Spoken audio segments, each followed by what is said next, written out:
અમદાવાદના ચાણક્યપુરીમાં ગટરની સમસ્યાથી લોકો પરેશાન થઈ ગયા છે। ગટરનું પાણી લોકોના ઘરમાં ઘૂસી ગયું છે। પીવાના પાણીની લાઈનમાં ગટરનું પાણી ભરતું હોવાનો આરોપ લાગ્યો છે। દુર્ગંધ અને ગંદકીના કારણે સ્થાનિકોમાં ખૂબ આક્રોશ ફેલાયો છે। અનેક વખત ફરિયાદ કરવા છતાં કોઈ જ કામગીરી નથી થઈ। દૂષિત પાણીના કારણે રોગચાળો વકરવાનો ભય છે। કોર્પોરેશન તાત્કાલિક કાર્યવાહી કરે તેવી લોકોની માંગ છે। આકાંક્ષા એપાર્ટમેન્ટ બાદ હવે ચાણક્યપુરી સેક્ટર 5 માં ગટરનું પાણી અને પીવાનું પાણી મિક્સ થઈ રહ્યું છે। તેના કારણે જે સ્થાનિકો છે તે હેરાન પરેશાન થઈ રહ્યા છે। લોકો અહીંયા આગળ ત્રાહિમામ પુકારી રહ્યા છે। ખાસ કરીને અમદાવાદ મ્યુનિસિપલ કોર્પોરેશનને ફરિયાદ પણ કરવામાં આવી છે, રજૂઆતો પણ કરવામાં આવી છે। તેમ છતાં પણ અહીંયા આગળ આ સમસ્યા છે તે ઠેરની ઠેર છે। ભાઈ, શું સમસ્યા છે? 10 દિવસથી છેલ્લા આ પાણી મિક્સ આવે છે અને એ ભરાઈ રહ્યું છે ને એના કારણે બીમારી ફાટી નીકળે છે। પ્રશાસનને રજૂઆત કરી? હા, કમ્પ્લેન કરી છે। અચ્છા, તો શું કહે છે? કાલે આવીશું, પરમ દિવસ આવીશું, એ રીતનું ચાલે છે। અચ્છા, તો અહીંયા કેટલા લોકો બીમાર થયા છે સેક્ટર 5 માં? લગભગ 10-15 જણ।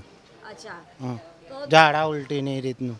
અચ્છા, તો ધીરે ધીરે અહીંયા આગળ રોગચાળાના ભરડામાં લોકો ફસાઈ રહ્યા છે। ભાઈ, પ્રશાસનને રજૂઆત કરવી છતાં પણ હજુ સમસ્યા ઠેરની ઠેર છે। એમની એમ જ છે, પ્રશાસન દ્વારા કોઈ જ જવાબ આપવામાં આવતો નથી। કમ્પ્લેન લેવામાં આવે છે અને કમ્પ્લેન 2 કે 5 કલાક પછી રીક્લોઝ કરવામાં આવે છે, પણ સમસ્યા એની એ જ તમે જોઈ રહ્યા જ છો।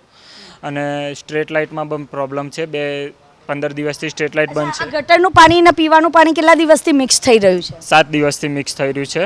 ખુદ અમારા ઘરે બી 2 તાવના ને એવા નાના ઝાડા ઉલટીના કેસ આવેલા છે।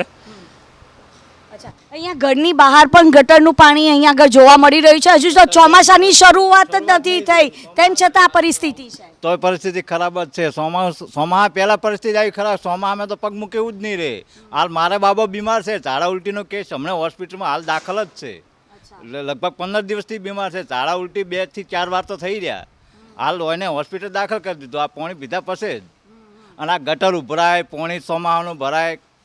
કોર્પોરેશન ગટર નાખી પણ એ કોઈ કોમ વગર નહીં, પાણી જાતું જ નહીં।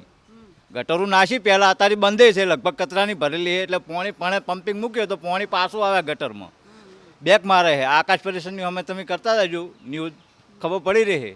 રોજ પૂરા પમ્પિંગ કરે। બા, કેટલી મુશ્કેલી પડે છે સિનિયર સિટીઝનને? તો બહુ જ મુશ્કેલ પડે બેટા, ક્યાં જવું કે આટલું બધું પાણી ભરાય। હવાની અત્યારે નીકળી ચાય નથી પીધી મેં, બોલ।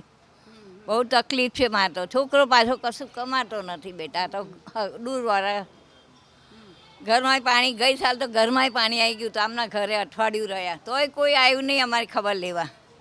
ગઈ સાલ તો કોર્પોરેટરો વોટ લેવા માટે આવી જાય છે? એ જ કહું છું, વોટ લેવા તો આવી જાય છે, અમે આપીએ છીએ વોટ। તો જો આને ભાજપને ચાલીએ છીએ અમે, એવું નહીં। અચ્છા, પણ અહીંયા હવે આ સમસ્યા થઈ છે તો આ સમસ્યાનું નિરાકરણ કરવા માટે નથી આવ્યા? ના, નથી આવ્યા।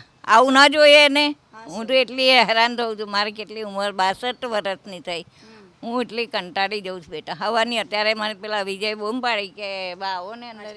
તો દૂષિત પાણીના કારણે લોકો બીમારીમાં ભરડામાં ફસાઈ રહ્યા છે। અનેક વખત પ્રશાસનને રજૂઆત કરવા છતાં પણ જે સમસ્યા છે તે ઠેરની ઠેર જોવા મળી રહી છે।